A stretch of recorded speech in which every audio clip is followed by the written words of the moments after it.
The second part of our lesson today involves solving equations that have decimals in them. The first step we're going to do is we're going to actually change the decimals into fractions. And I know some of you are wondering why we're doing this, but if you notice, we have here on this first example, we have the decimal 0.25, which is equivalent to 1/4. And so I think of it this way: instead of thinking 0.25 times 8, which a lot of you struggle with multiplying decimals, as was the case when we did our multiplying learning target, instead I think of it this way as 1/4 of that. And so if you remember that of means that we're going to multiply, it'll make your life a lot easier, because if you think about when I work with you guys individually, a lot of times I will ask you, what is half of something? What is 1/4 of something? And you guys will often be able to answer me very quickly. So what I have here, then, if I rewrite this, is -10 is equal to 1/4, or 1/4, of the quantity 8y minus 12. So then my next step, according to our rules, we're going to simplify as needed. So in our instance here, we need to distribute, or as you guys refer to it, bombing out. Make sure you go to both terms. So I now have -10 equals 1/4 of 8. Well, 1/4 of 8, if I divide 8 into 4 groups, I have 2 in each group times y, minus 1/4 of 12, which is like dividing by 4, and so that would be -3. So now that I've simplified, I go on to step 3, which is to come up with our plan, then to use the GRA, Golden Rule of Algebra. I'm now abbreviating it to make things shorter, and then to repeat our steps as needed. And so as I look at -10 equals 2y minus 3, I notice that y is being multiplied by 2 and then subtracted by 3.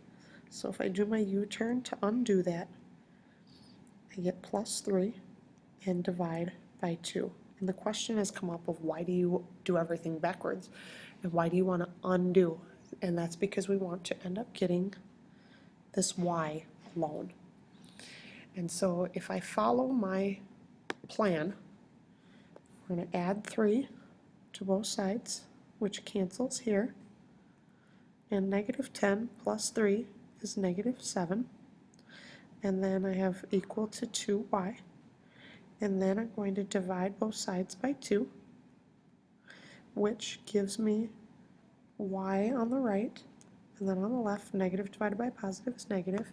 You can leave it as 7/2, otherwise know that 7 divided by 2 is 3.5, or 3.5. Moving on to the next example, we have here -0.5, which is -1/2, times the quantity -3m minus 2 equal to 32. So first thing I'm going to do is change that decimal into a fraction.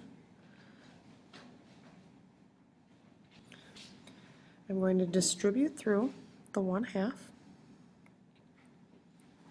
and I get -1/2 times -3m. Well, that will be positive, and half of 3 is 1.5, but I'm going to leave it as 3/2. So I put this over 1 and I multiply across, because I'm going to end up needing it as 3/2 later anyways.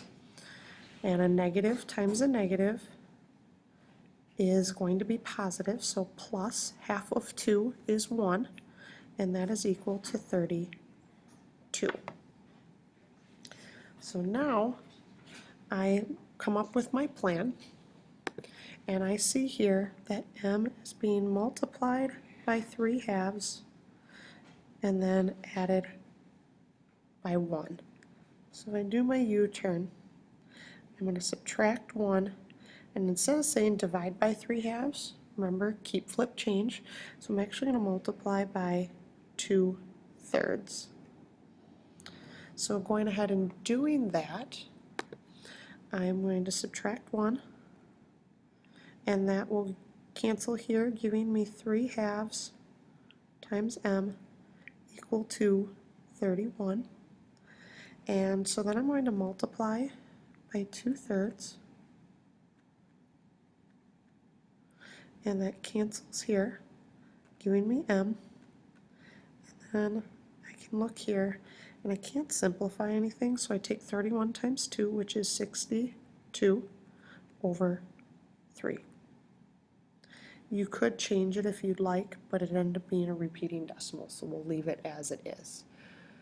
Your job now is to take these 2 problems and try them on your own and bring your questions with you to class tomorrow.